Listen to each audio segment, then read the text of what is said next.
자, 이제 결격사유 수형자를 보도록 하겠습니다. 그 35쪽 맨 밑에요. 수형자. 제가 붙인 제목인데요. 수형자라고 해서 형을 받은 자를 얘기합니다. 이른바 전과자예요, 전과자. 그래서 형을 받은 자들. 그래서 3명이 있거든요. 그래서 첫 번째 수형자가 누구냐면, 첫 번째 수형자가 금고 이상의 실형의 선고를 받고 그 집행이 종료가 되거나 집행이 면제된 날로부터 3년이 경과되지 아니한 자 첫 번째 수형자예요. 그럼 금고 이상의 실형을 받고요. 집행을 종료하더라도, 집행을 면제하더라도 3년 동안의 교화기간이 필요 없으니까 3년 쉬셔야 돼요. 이게 첫 번째 수형자고, 두 번째 수형자가 금고 이상의 형이에요. 금고 이상의 형의 집행유예를 받고 유예기간 중에 있는지 알았어요. 금고 이상의 형의 집행유예 받으면요, 유예기간 동안은 결격입니다. 유예기간 중 결격이에요. 다음 세 번째 수형자가 누구냐면, 세 번째 수형자가 이 법에 위반했죠. 이 법은 공유사법이죠. 공유사법 위반하여 300만 원 이상입니다. 300만 원 이상의 벌금형의 선고를 받고 3년이 경과되지 않은 자랬어요. 그럼 우리 법 위반하여 300만 원 이상 벌금 받아버리면요, 3년 동안이 결격입니다. 자, 수형자 셈이 바로 이거예요. 그래서 이걸 여러분들이 조금 어려워하시죠. 왜 그러냐면 한 번도 갔다 온 적이 없기 때문에, 갔다 오셨으면 그냥 아시는데 이게 그래서 어려워요. 이게 용어 자체가. 자, 그럼 여기서 말하는 금고 이상의 실형이라고 그랬죠, 지금. 금고 이상. 그럼 이거는 새마을금고나 마을금고 절대 아닙니다. 형법상 형의 일종이에요. 그래서 형법상 우리 형을 봤더니 9가지 형이 있어요. 그래서 최상위 형으로서 사형이라는 게 있거든요. 다음에 징역형이라는 게 있어요. 다음에 금고형이 있고요. 자격상실형이 있어요. 그 다음 자격정지형이 있습니다. 벌금형이 있고요. 그 다음에 구류형이 있고, 과료형이 있고, 몰수형이 있어요. 그래서 이게 우리 형법에 규정된 형의 종류 9가지가 이겁니다. 상식적으로 위로 올라가면서 세진다는 걸 알 수 있죠. 일단 그럼 지금 금고 이상의 실형 그랬으니까 끊게 되면요, 여기서 끊어요. 여기서 끊고 이 위로 맞았잖아요. 이 위로 맞으면 바로 결격이에요. 그래서 사형이나 징역이나 금고로 받으면 바로 결격입니다. 근데 사형은 아시는 바와 같이 영원히 사회에서 격리시켰어요. 사형 집행이 됐는데 결격 사유를 3년 잡을 일이 없죠. 그러니까 사형은 일단 제외다. 그래야 결국은 금고 이상의 실형이라는 것은 두 가지를 얘기하죠. 금고 이상의 실형은 징역형이나 금고형을 받은 거예요. 징역 금고로 받은 겁니다. 그럼 바로 결격이에요. 바로 결격입니다. 그럼 이 제도에 대하여 뭐 깊이 있는 이해는 필요가 없는데 가볍게 말씀을 드립니다. 우리는 사형제를 여전히 갖고 있는 국가죠. 하지만 사형 집행을 지금 10년 이상 안 했기 때문에 사형제 폐지 국가로 분류가 되고 있는데, 지금 사형 대기 수들이 50명이 넘었다고 해요. 근데 이제 사형 집행을 안 하고 있죠, 지금. 현재 10년이 넘도록. 그래서 이 사형제를 폐지한 국가들, 북유럽 같은 데는 이제 사형제를 많이 폐지했는데, 사형제를 폐지한 국가들은 종신형 제도를 갖고 있죠. 그 종신형이라는 것은 우리도 종신형의 일종의 무기형을 갖고 있거든요. 무기징역, 무기금고를 갖고 있는데, 종신형제와 무기형은 약간의 차이가 있어요. 무기는요, 받아도 중간에 나오는 경우가 흔합니다. 그러니까 무기형을 받아도 그동안 통계는요, 그 18년 정도밖에 복역을 안 하는 거예요. 그리고 이제 중간에 가석방이 돼버려요. 그래서 풀려 나오는 거죠. 근데 지금은 무기형 받으면 가석방 되려면 무조건 20년 지나야 되는데, 종전은 그랬었어요. 근데 종신형 제도는요, 죽을 때까지 무조건 못 나와요. 어떠한 경우도 나올 수가 없어요. 종신형제는. 그래서 영화 같은 거 보면 뭐 징역 200년, 300년 막 이렇게 나오잖아요. 그게 이제 사형제가 없기 때문에 그런 거예요. 그러니까 그게 종신형이에요. 그래서 이제 그거는 가석방 같은 게 절대 안 됩니다. 그렇기 때문에 이제 종신형제가 약간 차이가 있고, 그러니까 우리는 그런 종신형제는 없어요. 일단. 그래서 이제 우리는 사형제를 여전히 갖고 있고요. 그 사형제 폐지에 대하여 여론조사를 해봤는데, 몇 년 전에 해봤는데, 여성분들이 사형제 폐지를 많이 주장할 것 같아요? 남성분들이 많이 주장할 것 같아요? 폐지하자. 사형제를 폐지하자. 남자들이 더 많을 것 같죠? 그죠?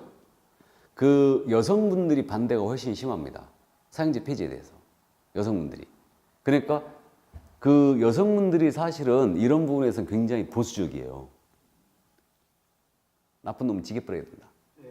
이렇게. 그리고 여성분들이 훨씬 반대가 더 심합니다. 그러니까 70% 이상 여성분들은 반대하고 있어요. 사형제 폐지에 대해서.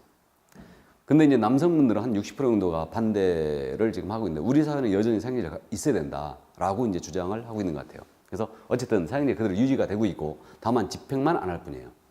그럼 사형 집행할 때요. 누군가 사인을 해야지 집행하겠죠. 그죠? 대통령이 할까요? 원래는 대통령이 했었죠. 대통령이 했었는데 대통령이 박정희 대통령이 이승만 대통령이 기억이 안 나는데 지가 집행해라고 사인하니까 기분 나쁘잖아 이거. 그러니까 법무부 장관 너 일로 와봐.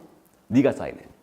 그리고 지금 법무부 장관이에요. 그러니까 집행 사인을 법무부 장관이 딱 하잖아요. 사형 집행해라고 사인을 딱 하게 되면은 6일 내에 집행 들어가야 됩니다.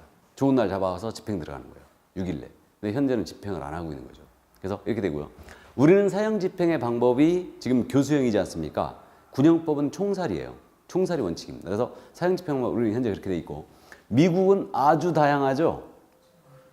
일단 전기가 있고 또 가스 교수형 당연히 있고요. 가스도 있고 또 약물도 있어요. 약물 그렇게 돼 있습니다. 그러니까 그게 바로 이제 그 사형 집행만 여러 가지가 있죠.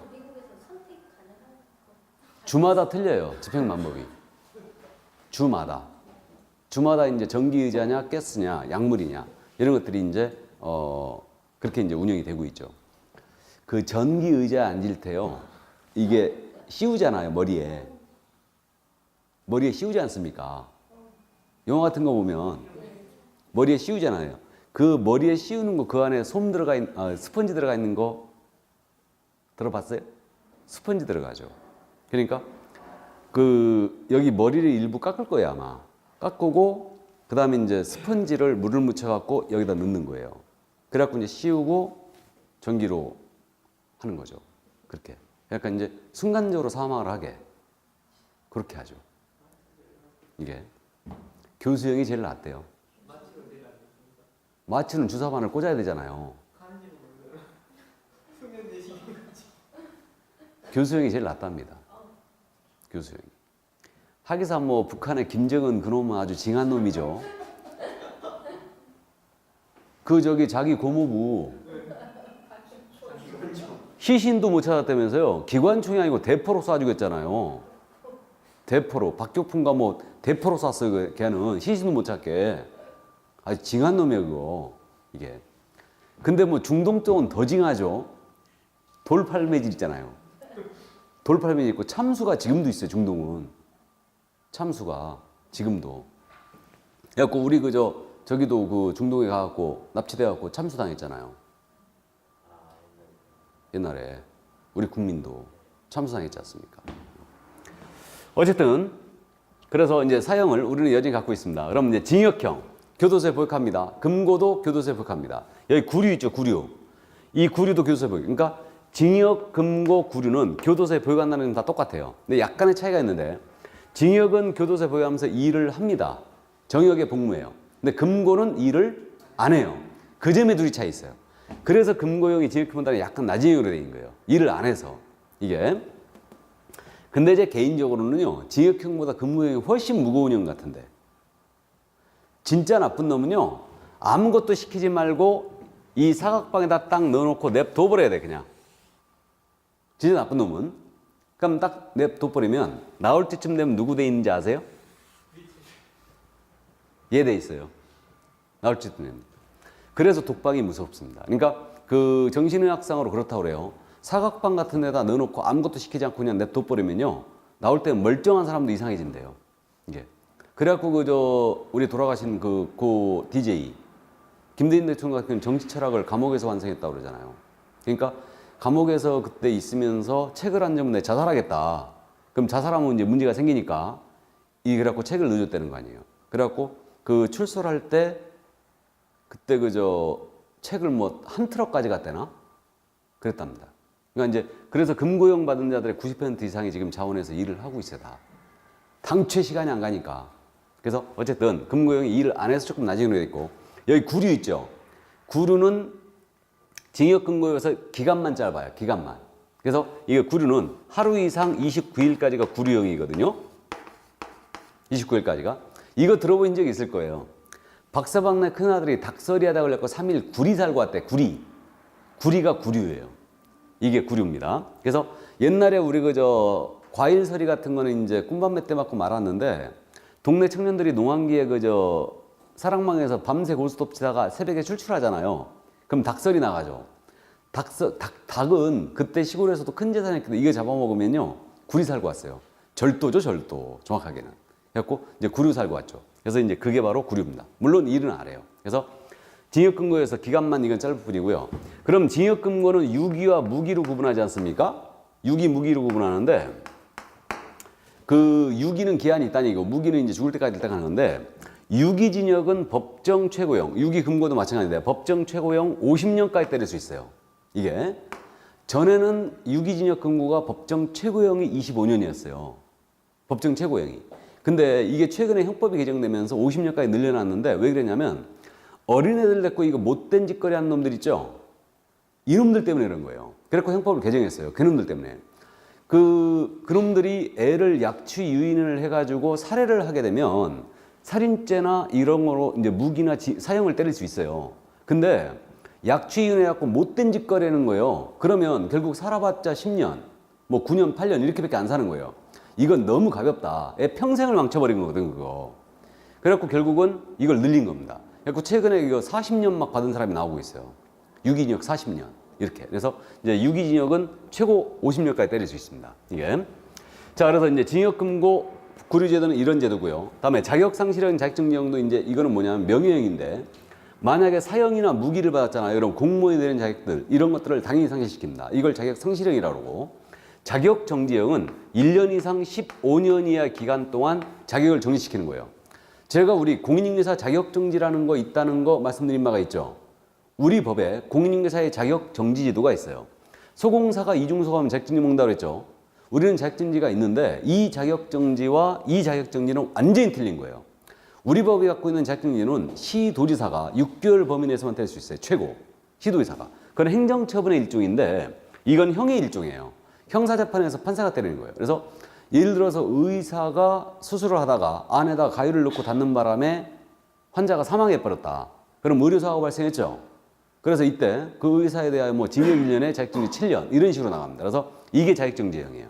그래서 자격정지는 바로 그런 거고 그래서 이건 이제 명예형이라고 합니다. 그 다음에 이제 벌금과 과료가 있는데 이건 재산형입니다. 돈으로 내는 점은 둘이 같아요. 같은데 벌금형은 둘이 금액만 차이가 있는데 5만 원 이상이 벌금이에요.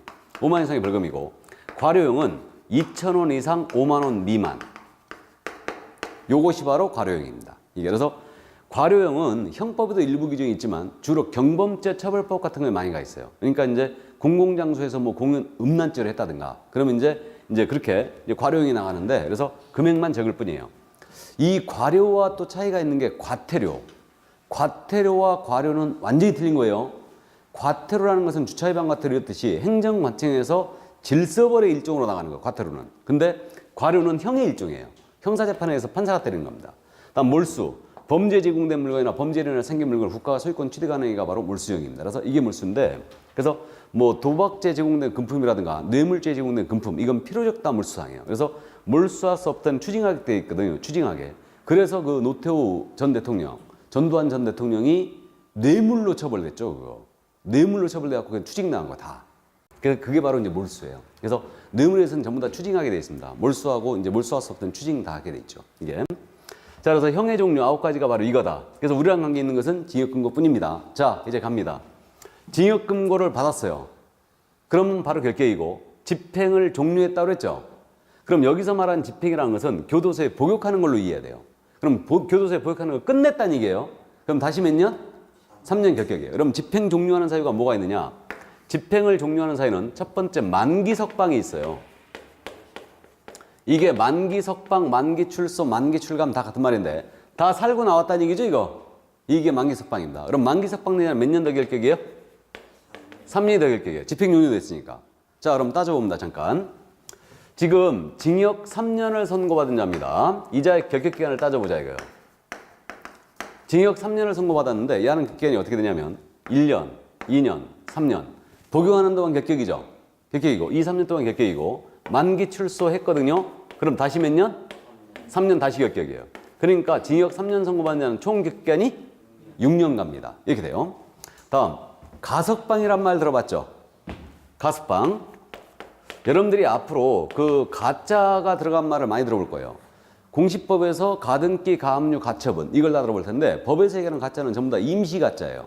그래서 가석방이라는 제도는 그런 제도입니다. 임시로 석방해 주는 건데 형을 받았어요. 받았는데 유기받은 자는 이제 자기가 받은 형의 3분의 1은 복역을 해야 됩니다. 무조건. 무기받은 자는 20년 지나야지 가석방 될 수 있어요. 그러면 자기가 받은 형의 3분의 1을 복역을 하고 반성이가 뚜렷하고 개전 의정이 뚜렷해요. 뚜렷하고 가석방 심사위원회를 열어가지고 야에 대해서 가석방 여부를 결정합니다. 그러면 형기를 마치지 않았는데 가석방 심사위원회에서 결정을 했잖아요. 그러면 이제 사회로 얘는 복귀돼요. 복귀되면 가석방 기간이라는 게 정해지는데 가석방 기간은 남은 기간이에요. 남은 기간 동안 가석방 감독을 받습니다. 사회에서. 그래서 저는 가석방 감독관이 주로 경찰서장이었어요. 그래갖고 그 2주에 한 번씩 가갖고 내가 범죄를 저지르지 않았다 하고 확인 영장 찍어야 돼요. 장거리 여행할 때는 허가받아야 됩니다. 감독관에. 그래갖고 이제 가석방 감독을 가석방 기간 동안 받습니다. 그래갖고 그 기간을 무사히 경과를 하잖아요. 가석방 기간을 경과를 하면 집행을 종료한 것으로 간주해요. 그럼 우리는 다시 3년 결격이죠. 그럼 가석방 받는 자는 어떻게 되냐면 가석방 기간 동안이 당연히 결격이에요. 결격이고 이 기간 무사히 범죄를 저지르고 경과했잖아요. 그럼 다시 3년이 결격이죠. 그래서 지금 징역 3년 받은 자를 따져보면 야가 징역 3년을 선고받은 거예요. 2년을 보육한 상태에서 콩값이 무지하게 오르는 바람에 여기서 가석방이 된 거예요. 이게. 그럼 야는 잔영기가 몇 년이에요 지금? 1년이다. 그럼 요 1년이 가석방 기간이에요. 요 1년이. 잔영기가. 그럼 이 기간 동안 범죄를 저지르지 않고 가석방이 무사히 경고가 된 거예요. 기간이. 그럼 집행을 종료한 것으로 간주해요. 그럼 우린 집행유예 되면 다시 몇 년? 3년 결격이죠. 그럼 야는 다시 3년 결격이에요. 그래서 가석방 받는 자는요. 가석방 기간 더하기 3년이 결격이 된다는 얘기죠. 근데 총 결격 기간은요. 만기 석방된 자와 비교했을 때 똑같죠 지금. 사회로 복귀된 시점에 결격이 어떻게 더 잡히냐. 요거만 지금 차이가 있는 거고 총 결격 기간은 둘이 같습니다. 그래서 집행용료 이게 첫 번째예요. 첫 번째고 다음 이제 집행을 면제했다. 그럼 집행을 면제했다는 얘기는 교도소에 보육하는 걸 면제해버린 거예요. 그럼 집행 면제 사유가 뭐가 되냐. 이게 특별사면이라는 게 있죠. 특별사면 여러분들이 이미 들어봤어요. 3.1절 특사, 광복절 특사. 특사가 바로 특별사면의 준말이에요. 그래서 그 특별사면은요. 대통령의 특권입니다. 그래서 대통령이 사면심사위원회 심사를 거쳐갖고 사람을 지정하는 거예요. 사람을 지정해서 너 이제 그만 살릴 테니까 나가라. 이거예요. 그럼 이제 특별사면이 되면 바로 풀려납니다. 그럼 특별사면을 받은 자는 집행을 면제받았기 때문에 야는 몇 년만? 3년만 결격이죠. 이렇게 됩니다. 그러면 여기 3년 받은 자 따져볼까요? 징역 3년을 선고받은 자인데 야가 2년을 복역을 했어요. 이 상태에서 대통령으로부터 특별사면이 됐다. 그럼 야는 몇 년만? 3년만 딱 결격이에요. 가석방과 확실한 차이를 보이고 있죠 지금. 그래서 가석방 받는 자는 가석방 기간 더하기 3년이 되고 있는데 특별사면 받는 자는 바로 3년만 결격입니다. 이것만 지나면 끝나는데 근데 말은 비슷한데 완전히 틀린 제도가 있어요. 일반 사면이라는 제도가 있습니다. 일반 사면. 요 일반 사면이라는 제도는 역시 대통령의 특권인데 일반 사면은 특별 사면과 달리 이건 죄를 정합니다. 죄를 정해갖고 이 범죄에 해당하는 자는 전부 다 사면해 버리는 거예요. 그리고 그 효과도 형 선고의 효력을 상실시키는 제도예요.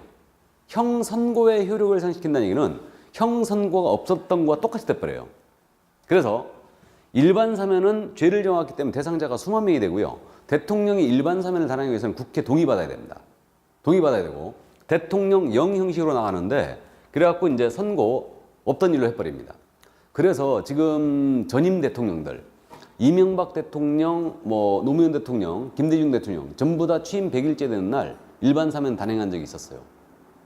기억나세요? 도로교통법 제 몇 조 위반 제약고 음주운전, 누적벌점, 무면운전 전부 다 사면했죠. 그러면요, 내가 음주운전하다 면허 취소했는데 일반 사면 받았잖아요. 그러면 그 다음날 바로 시험 볼 수 있어요. 바로. 이게 일반 사면이에요. 그래서 내 아는 사람이 그해 대통령 선거가 있던 해 12월 달에 대통령 선거 있었잖아요. 9월인가? 그때 9월인가 외제차를 샀어요. 외제차를 샀는데 그해 연말에 음주운전으로 면허 취소해버렸어요. 삼진아웃 당해버렸어요. 면허를 취소했습니다. 음주로. 그래가지고 차를 팔아야 되나 말아야 되나 그거 물어보더라고. 이거를. 근데 저 외제차는 팔게 되면 중고로 팔면 완전 반값 아닙니까? 그것도. 그래갖고 팔까 말까 이제 물어보길래 야, 좀만 기다려봐. 100일째 되는 날 분명히 일반 사면 할 거야. 기다려봐. 안 팔고 기다렸거든요. 안 했다는 거 아니에요. 그래서 결국 팔았어요. 팔았습니다. 그래서 어쨌든 일반 사면이 바로 그거예요. 그러니까 일반 사면은 죄를 정하기 때문에 수만 명이 사면을 받는 거죠. 그래서 효과도 엄청나게 좋은 거예요. 그러니까 형 선고효력이 없어지는 거예요. 그래서 이렇게 되고요. 그래서 특별 사면은 근데 이건 사람을 정하여 이제 집행만 면제하는, 그러니까 3년 딱 결격입니다. 그러니까 여러분들이 오해하면 안 돼요. 이 용어들 때문에 이 부분이 그래서 어려워요. 그러니까 가습방제도, 일반 사면, 특별 사면 제도를 이제 이해를 하고 있으면 그냥 이해가 되는데 이게 용어가 낯설기 때문에 여러분들이 어려워합니다. 그 다음에 또 특히 특별 사면하고 일반 사면을 거꾸로 생각하시는 분들이 있어요. 특별 사면이니까 특별해야 된다. 그러니까 효과도 좋아야 된다. 그게 아니에요. 일반 사면이 효과가 훨씬 좋습니다. 이거는. 그래서 어쨌든 없던 일로 해버린 제도예요. 그래서 여기까지. 이게 이제 첫 번째 수용자에 대한 내용이었습니다. 이게. 그럼 이제 두 번째. 금고 이상형의 집행유예 받았다. 여러분 집행유예란 말. 이건 이제 우리가 언론상에서 가끔 들어보는데 이 집행이란 말은 교도소에 보육하는 걸로 이해하라고 그랬죠. 그러면 교도소에 보육하는 걸 유예했다는 얘기예요. 그러면 집행유예를 받은 자는 교도소에 복역을 해요, 안 해요? 안 하는 거예요. 바로 풀려나요. 바로 풀려납니다. 집행유예는. 그래서 이제 이 집행유예가 이게 이제 뭐 대기업 총수들 범죄다. 뭐 이렇게 지금 얘기를 많이 하는데 웬만하면 집행유예를 풀어주잖아. 지금 국가 경제가 어쩌고 저쩌고. 그죠? 그러니까 돈을 많이 내면 국가 경제를 살리는 거예요. 돈을 덜 냈기 때문에 누구는 뭐 그냥 모가지도 당했잖아 지금 이게. 그래서 어쨌든 이게 그 집행유예라는 제도는 이런 제도예요. 그래서 그 3년 이하의 징역이나 금고를 선고할 경우입니다. 3년 이하의 징역이나 금고를 선고할 경우에 판사가 피고인의 정상을 참작해요. 피고인의 정상을 참작을 하여 일단 형을 선고는 해요. 형을 선고, 징역이나 금고, 3년 이하의 징역이나 금고를 선고합니다. 이 선고한 형의 집행만 1년 이상 5년 이하의 기간 동안 유예를 시켜주고 이 유예기한이 무사히 경과했잖아요. 그러면 없던 일로 하는 제도예요. 형 선고의 효력, 언도의 효력을 상실시킨 제도입니다. 없던 일로 해본 제도예요. 이게 무슨 말이냐면 판사는 피고인에 대해서 형을 선고할 때는 모든 조항을 다 고려합니다. 그럼 지금 피고인이란 말이 나왔는데 요즘 언론상에서 피의자, 피고인 이게 많이 나오니까 잠깐 말씀드리면 그 참고인이라는 말이 있잖아요. 말대로 수사할 때 참고하기 위해서 불러들이는 거예요. 주변 인물들이죠. 그래서 참고인이 있고요. 그 다음에 용의자라는 게 있죠. 그러니까 경찰들이 수사할 때 일단 범죄 혐의가 있는 자들 이들을 이제 용의선상에 올린다고 그러죠. 그러니까 용의자가 있고요. 그다음 참고인이 있고 그다음 이제 피의자가 있어요. 피의자. 피의자. 우리 대통령이 지금 현재 피의자신 분이에요. 피의자는 뭐냐면 이제 조사를 쫙 했잖아요. 그럼 증거가 이제 드러나는 거죠. 그럼 이제 피의자가 되는 거예요. 그래서 이제 이 피의자에 대하여 검사가 기소를 했잖아요. 기소. 이걸 공소직이라고 그래요. 용어 알아두세요. 기소. 그래서 나중에 포상금제도에서 나옵니다. 그래서 검사가 기소를 했다. 이게 공소직이라고 그래요. 그러니까 형사재판으로 넘기는 행위를 기소라고 합니다. 그러면 기소를 해버리면 피해자에 대해 기소하면 신분이 뭐로 바뀌냐? 피고인으로 바뀌어요. 그래서 형사재판에서는 원고 피고가 없기 때문에 그 피고인이라고 그러고 원고가 원래 검사죠. 민사재판에서는 원고 피고 그러죠. 그래서 형사재판에서는 피고인이라고 그래요. 그러니까 피고인은 정확하게 피의자에 대하여 검사가 기소를 했을 때 이자가 바로 피고인이다. 그래서 지금 현재 우리 대통령은 피의자 신분입니다. 증거가 명백하게 드러났기 때문에 피의자 신분으로 지금 수사하는 거예요. 여러분들이 뉴스 볼 때요, 그 수사 기법을 잠깐 알고 보시면 더 재밌어요. 최근에 롯데그룹 비자금 조사했잖아요. 마지막에 회장을 불렀다는 거 아십니까? 그렇게 불러요. 그러니까 몸통을 맨 마지막에 불러요. 항상 검찰이. 그러니까 이제 수사를 할 때 몸통이 있지 않습니까? 몸통을 이제 잡아야 되겠어. 그러면 수사를 할 때 어떻게 하냐면 주변서부터 싹 뒤져요. 주변서부터 싹 뒤집니다. 그러니까 이제 참고인하게 해갖고 전부 다 불러들이는 거예요. 그래갖고 전부 다 증거를 확보하는 거죠. 다. 그래갖고 전부 다 이제 압수수색하고 이제 주변 인물부터 전부 다 조사하죠. 그러니까 좁혀나가는 거 계속. 그래갖고 마지막에 몸통을 딱 불러요. 마지막에. 그래갖고 몸통에 대해서 이제 마지막에 불러갖고 조사했던 증거들 들이밀면서 밀어붙이는 거죠. 이렇게. 그래갖고 이제 그 몸통에 대해서 이제 조사해갖고 이제 계속 오리발 내밀 거 아니에요? 그럼 이제 다시 풀어줘. 그래갖고 다시 부를 수 있습니다라고 풀어줘요. 풀어준 다음에 다시 부르잖아요. 몸통에 대해서. 그때는 구속이에요. 못 나와요. 그때는 못 나옵니다. 물론 첫 번째 출두해가지고 몸통이 출두가 바로 구속되는 경우도 있어요. 장시호 같은 경우는 바로 구속돼 버렸죠, 그냥. 바로 구속됐어요. 그러니까 범죄 행위가 명백했기 때문에 바로 구속돼 버렸죠. 이게. 그러니까 그 결국은 대통령도 마지막에 이제 조사를 하려고 했던 거죠. 그러니까 이미 증거가 다 확보가 돼 있는 거예요. 그 상태에서 이제 마지막에 불렀는데 안 가버린 거지, 이게. 그래서 이제 일단 그렇게 된 거고. 우리가 조사 뉴스 보면은 뭐 14시간 동안 조사받고 나왔다, 16시간 동안 조사받고 나왔다 막 그러잖아요. 물어볼 거 있겠어요? 그죠? 저도 실은 그 검찰 조사를 받아본 적이 있거든요. 아주 오래전에. 젊었을 때 이제 검찰 조사를 받아본 적이 있는데 옛날에 혹시 기억나세요? 국회에서 모 조합장이 할복을 했었어요. 국회에서. 아주 오래전에. 할복을 했습니다. 그러는 바람에 전국에 그 조합을 잡으려고 검찰 쪽에 내사 지시가 떨어진 거예요. 내사가 뭐냐 하면 뒷조사하는 거예요. 범죄 혐의에 대해서 뒷조사하는 겁니다. 이게 내사예요. 그래서 내사가 들어갔어요. 전국에. 그래갖고 그때 이제 그 조합에 내가 그 분양 업무 같은 걸 하고 있었는데 그 업무를 내사가 들어가면서 그쪽에 내가 분양을 해줬어요. 정확하게 이제 세를 놓은 거지, 그쪽에. 그래갖고 이제 검찰 쪽에서 나한테 전화가 온 거예요. 그때 분양했던 자료들 갖고 검찰차로 들어와라 이런 거예요. 이거를. 그래갖고 느닷없이 이제 이거 들어가니까 나는 이게 뜬금없이 이런 일이 벌어지니까 이게 뭔 일인가 하고 이제 제 친구한테 전화를 해봤지. 저도 법대 출신 아닙니까? 그러니까 이제 그쪽에 있는 애한테 전화를 해봤어. 야, 이거 뭔지 알아봐라. 그때 이제 걔가 그래? 그래갖고 이제 알아보고 저한테 전화가 왔어요. 그거 그냥 알아보라 한 거니까 그냥 가서 얘기해주고 와라. 내가 그쪽에 전화해 놓을 테니까. 그래갖고 이제 가갖고 이제 조사받고 나왔는데 내가 10시에 들어갔거든요. 10시에 들어갔는데 뭐 친절하게는 해주대. 그 옛날에는요 검찰들 맨 반말이었지 요즘은 그렇게 못해요. 왜 그러냐면 녹음해갖고 나와버리잖아요. 그러니까 검찰 조사받으러 갈 때 그 몸수색 합니다. 다. 녹음기 같은 거 갖고 들어갔을까봐. 이게. 그래갖고 새파랗게 젊은 놈이 막 이 희끗희끗한 사람한테 막 반말짓거리 하고 막 그러니까. 이게. 그래갖고 어쨌든 10시 정도에 조사 들어갔는데 1시간 정도 되니까 이게 물어볼 거 다 물어본 거야, 이미. 근데요, 또 물어봐. 똑같은 걸 또 물어봐요. 계속 돌리는 거예요. 그러니까 걔네들이 물어볼 거 조사 준비해놨을 거 아니에요. 계속 물어봐요. 그래갖고 계속 다시 물어보면서 다른 대답 나오면 거기서 물고 늘어지는 거예요. 계속 물어봅니다. 그래갖고 12시쯤 됐거든요. 이제 한 2바퀴 돌았어. 그래갖고 난 가라 갈 줄 알았거든. 더 이상 물어볼 게 없으니까. 그랬더니 점심 먹고 합시다 그러는 거예요. 그래갖고 점심을 시켜드릴까 아니면 나가서 들고 오실래? 그러는 거예요.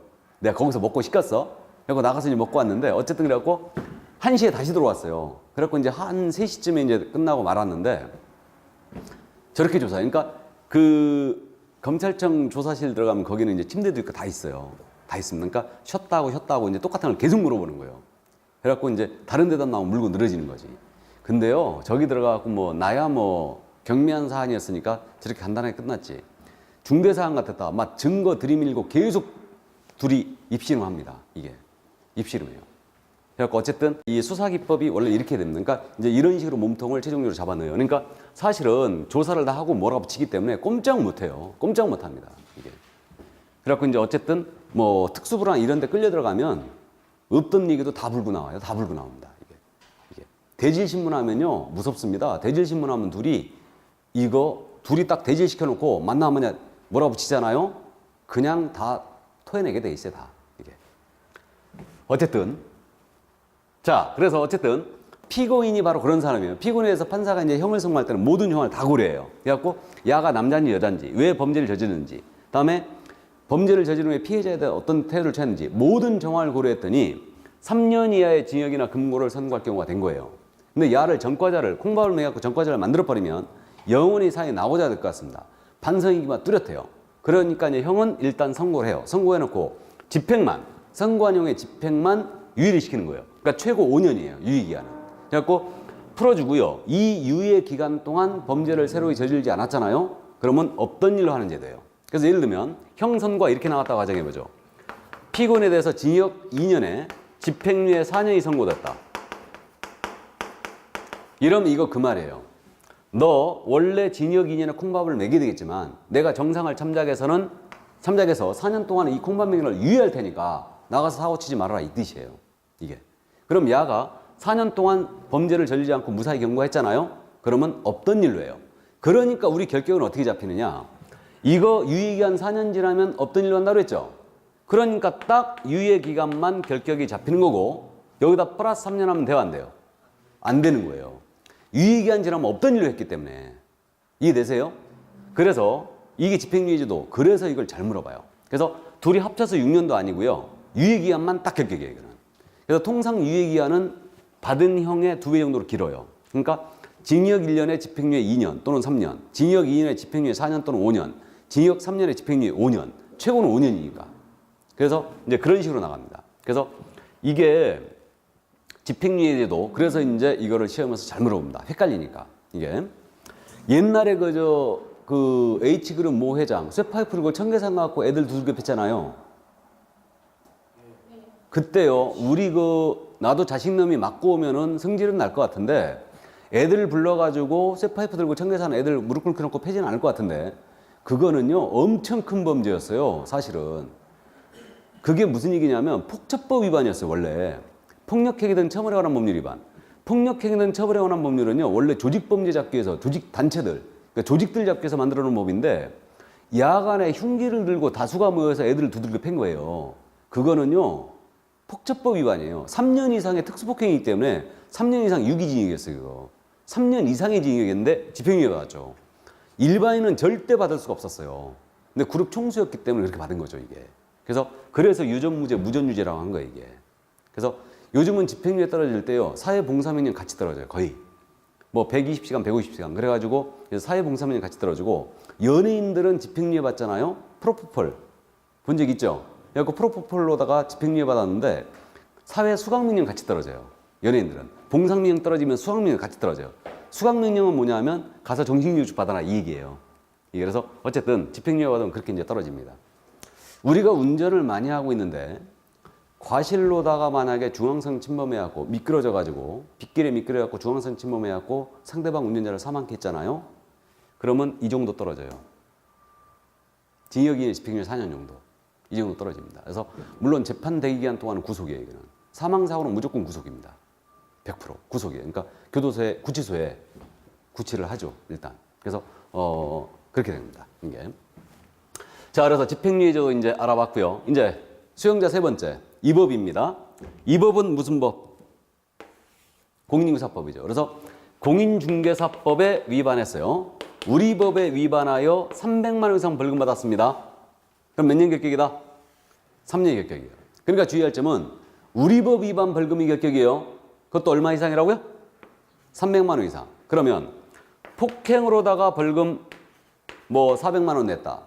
음주운전하다가 벌금 400만 원 냈다. 타법 위반이죠 이거. 타법 위반 벌금은 결격이다 아니다? 결격이 아닙니다. 그래서 이걸 주의해야 돼요. 그래서 벌금을 무지하게 잘 물어보는 거예요. 그래서 우리 법에 위반하여 벌금 300만 원 이상 받으면 3년이 결격입니다. 그래서 사실은 우리가 실무적으로 지금 제일 많이 걸리는 게 보수초과거든요. 그래서 이제 보수초과에 걸리면 1년 이하의 적 또는 1,000만 원의 벌금이거든요. 그래가지고 보수 초과 금액이 이제 크잖아요. 크면은 초과 금액이 크면은 고발 들어가요. 등록과실에서 고발해 버립니다. 그러면 이제 검사가 범죄 사실이 명백하면 판사하고 합의해갖고 약식 명령이라는 게 나가요. 벌금이 나갑니다. 검사가 판사랑 합의해갖고 그래갖고 벌금이 나가는데 그때 벌금을 만약에 300만 원 이상 약식 명령이 떨어졌다. 그럼 검사한테 쫓아가고 싹싹 빌어야 됩니다. 이거 깍짝이 해야 돼요. 우리 300만 원 받는 3년 격격이니까. 그죠? 얼마 깎아야 돼? 그죠? 10만 원 정도 깎아야 되죠? 만 원 깎자 가면 검사 소셜 포대기가 있지. 추접스럽게 만 원 깎자 하고 써고. 그래서 어쨌든 그래서 이제 그 판사들도 다 알죠. 아니까 우리가 300만 원 이상 공사법 위반으로 걸려버리면 3년 격격이 되기 때문에 그래갖고 그 선거법 같은 것도 그러잖아요. 선거사범으로 걸려갖고 벌금 떨어지면 벌금 막 60만 원, 80만 원 이렇게 떨어지잖아요. 100만 원 이상 받으면 5년 동안 출마 금지거든. 그러니까 그게 그렇게 떨어지는 거예요. 이게 봐주는 겁니다. 어쨌든 그래서 이제 이거 위법 위반이라는 걸 주의해야 돼요. 이게 그래서 수용자 3명이 바로 이거예요. 그래서 이 부분을 여러분들이 이제 어려워하시기 때문에 조금 이제 장시간 설명을 한 거예요. 그래서 집행유예와 벌금은 엄청 잘 물어봐요. 이거는. 그래서 이제 기본적으로 이해를 해두시고요. 그 다음에 이제 마지막 결격사유자가 누구냐? 마지막 결격사유자가 36쪽에 행정처분을 받은 자가 나오겠죠? 자, 행정처분 받은 자 보겠습니다. 마지막 결격자. 그래서 행정처분이란 말은 행정관청에서 일정한 제재를 받은 것을 말합니다. 그래서 행정처분을 받은 자들로 이제 제목을 붙였습니다. 그래서 행정처분 받은 자 5명이 다 결격인데 먼저 공인중개사 자격을 취소당했어요. 그럼 자격 취소된 자는 3년 동안 결격입니다. 야는 그래서 자격증 대회했다 걸렸다. 자격 취소당했다. 3년간 결격입니다. 그 다음에 공인중개사 자격 정지 제도가 있다고 그랬어요. 자격 정지는 최고가 6개월이거든요. 최고 6개월인데 6개월 범위 내 자격 정지를 명할 수 있어요. 그럼 자격 정지 받았잖아요. 그럼 자격 정지 기간 동안은 결격이에요. 쉬셔야 됩니다. 결격이에요. 자격 정지 중. 그 다음에 중개사무소의 개설 등록을 취소당했다. 뭐 이중 소속 오늘 필취라는 거 이제 공부했고 그래서 등록 취소를 그런 식으로 당했잖아요. 그럼 역시 3년 결격이에요. 3년 결격입니다. 그 다음 네 번째로 업무정지를 먹었어요. 우리는 업무정지를 영업정지를 업무정지라고 그래요. 영업정지를. 그래서 업무정지를 받았잖아요. 받고요. 폐업을 할 수 있어요. 업무정지 기간 중에 폐업할 수 있습니다. 폐업을 했다 하더라도 업무정지 기간 동안은 결격입니다. 중개업종사 금지예요. 그럼 이게 무슨 얘기냐면 이겁니다. 예를 들어서 개업공사가 중개업을 영위하다가 영업정지 4개월을 먹었어요. 업무정지 4개월을 먹었습니다. 그러자 4개월 동안 중개사무소가 실사태가 벌어진 거예요.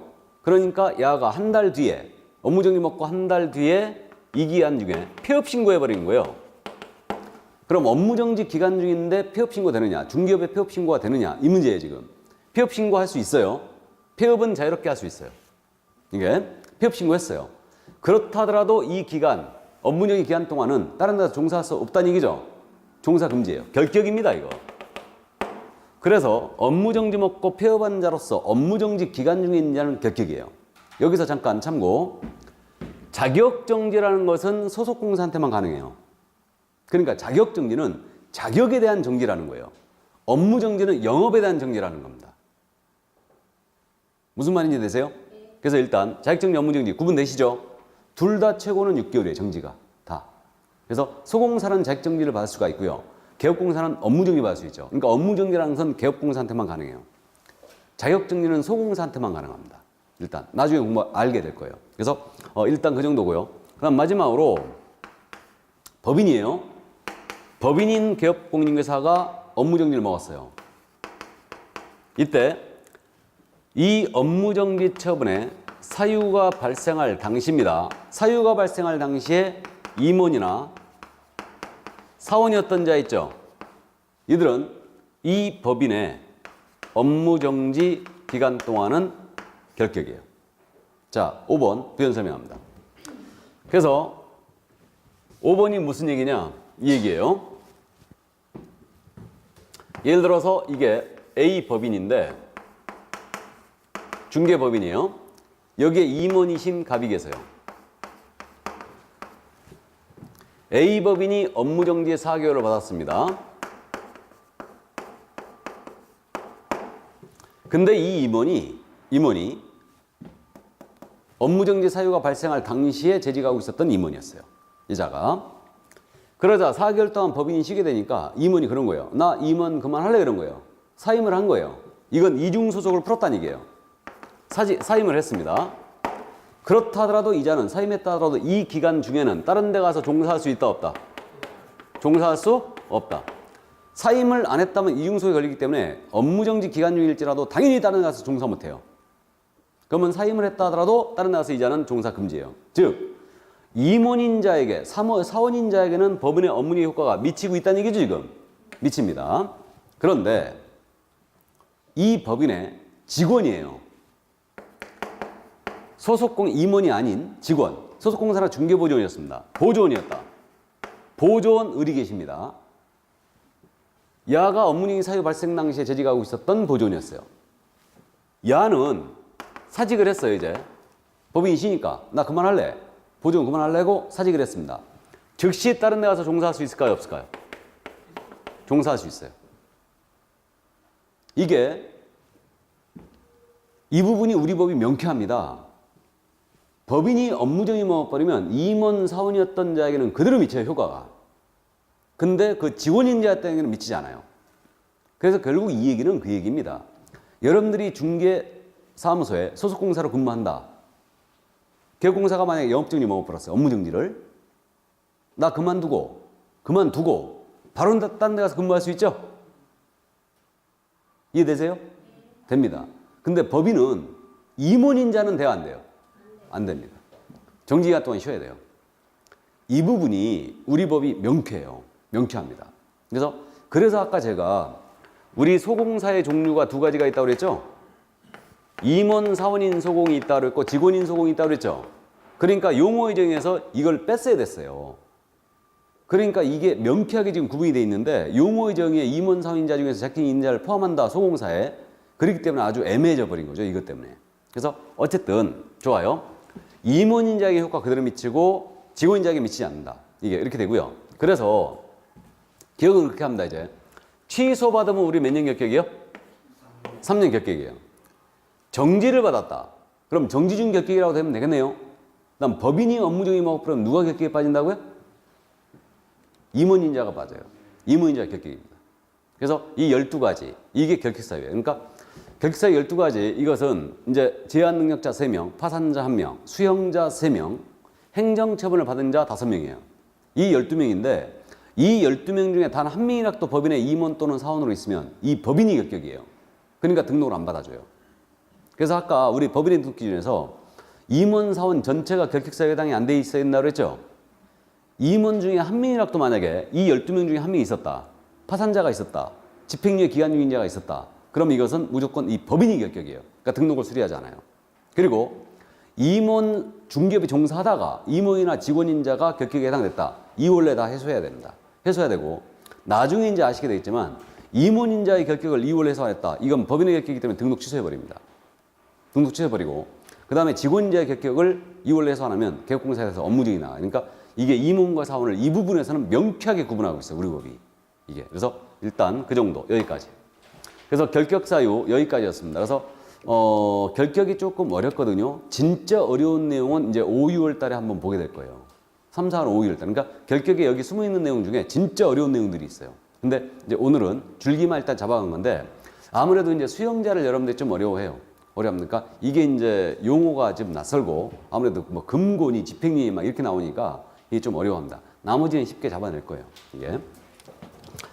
자, 그래서 오늘 여기까지 일단 하고요. 이게 여기까지 하고 그 38쪽에 이제 중개 업무가 나오고 있죠. 이 부분은 다음 주에 할까요? 네, 그래서 다음 주에 하도록 하겠습니다. 이번 주부터 날씨가 본격적으로 추워진다면서요? 예, 건강 유의하시고 저는 다음 주에 건강 모습 뵙겠습니다. 수고하셨습니다.